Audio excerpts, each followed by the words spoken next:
Petite torche olympique, il en faudra une autre, comme ça. Le casque avec le mont Fuji, c'était le petit porte-bonheur pendant les Jeux de Tokyo. Et puis le kawaii que je portais pendant les entraînements aux couleurs des RSB, que les gens aiment bien d'ailleurs.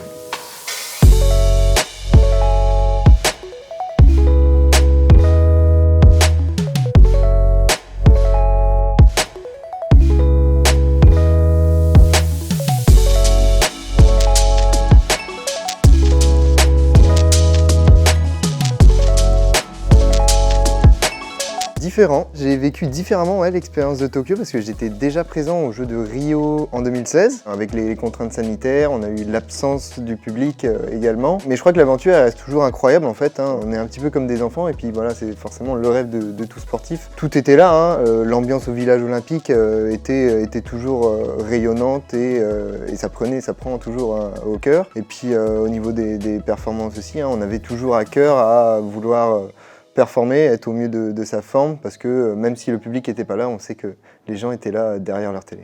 De mon côté, c'est, je dirais, exceptionnel. Comme Jean-Pierre, j'ai aussi fait Rio 2016 et j'avais 18 ans. À 18 ans, je n'avais pas réussi à exprimer vraiment mon potentiel et j'avais été un peu pris de peur par l'ampleur de la compétition. Et là, avec le recul, l'expérience que j'ai gagnée avec les années, les Jeux ont vraiment été exceptionnels déjà en termes d'ambiance. Je connaissais beaucoup plus de personnes, j'avais une meilleure culture du sport et aussi en termes de performance parce que du coup, moi personnellement, je réalise le record national de la République centrafricaine qui remonte à je sais pas combien d'années. C'est une satisfaction en fait qui est incroyable. Donc c'est pour ça que ces Jeux ont été exceptionnels pour moi.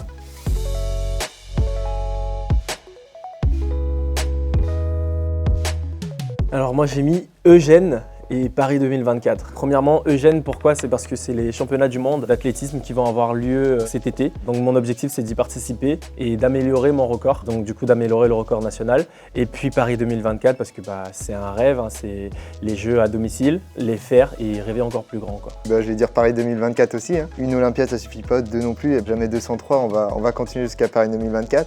Et comme tu l'as dit, on a à cœur à vivre ces Jeux autour de nos entourages et puis ici en France, dans ce beau pays, dans la belle ville de Paris. Beaucoup d'expériences retirées de Rio et de Tokyo. Donc là, on va commencer à challenger. Et puis c'est vrai que l'objectif, il est de monter dans les 10 et sur le podium.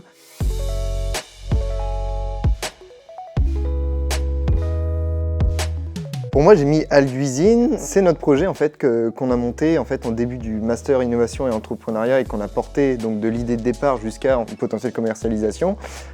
Donc c'est un appareil de culture d'algues en intérieur et c'est vrai que j'y tiens à cœur. En fait, j'aimerais le lancer. On n'est pas encore sur la décision finale, mais voilà, il y a un vrai potentiel, il y a un vrai marché pour. On a bossé dur en fait pour pouvoir le monter. Après, en parallèle, peut-être chercher un travail lié à ma compétence d'ingénieur, mais également avec les fortes capacités qu'on a acquis durant le master entrepreneuriat et innovation. Et c'est vrai que je suis content d'avoir fait tout ça et d'avoir découvert plein de choses. J'ai mis FDI et Asset Management parce que actuellement je suis en master finance et data intelligence et l'objectif c'est de le valider. Ensuite après c'est travailler dans la finance parce que j'adore la finance, j'adore l'investissement. Le milieu du asset management m'intéresserait beaucoup et puis à partir de juin je pense être disponible pour des stages notamment en entreprise.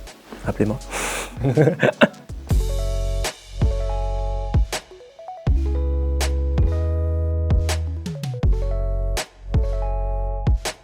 Unframed Thinking, donc c'est la devise de l'école. C'est vraiment penser en dehors de la boîte. Je prends l'exemple de n'importe qui a un projet, une idée en tête et ça colle peut-être pas tout de suite avec sa vie. Voilà, c'est vraiment d'y croire, de faire en sorte de mettre les moyens pour y arriver, rêver et continuer de rêver grand. Voilà. Pour ma part, j'ai fait le petit carré et puis j'ai mis deux mots, rêver et possible. Si on n'a pas de rêve, en fait, des fois, pour se lever le matin, c'est un peu plus compliqué.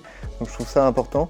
Et possible, parce qu'en fait, il n'y a jamais de choses qui sont impossibles en fait. Du coup, il ne faut pas hésiter à se lancer dans de projets et de continuer d'y croire. Et puis ça rejoint la phrase Unframed Thinking, penser en dehors du cadre et qu'on ne soit pas catégorisé juste sur une compétence ou une profession, mais qu'on soit des hommes ou des femmes multiculturels et avec plein d'inspiration. Et je crois qu'on a de la chance d'avoir une école qui nous le permet, avec les aménagements, le soutien pédagogique. Et on est d'accord pour dire que il faut foncer sur ça et à Rennes School of Business.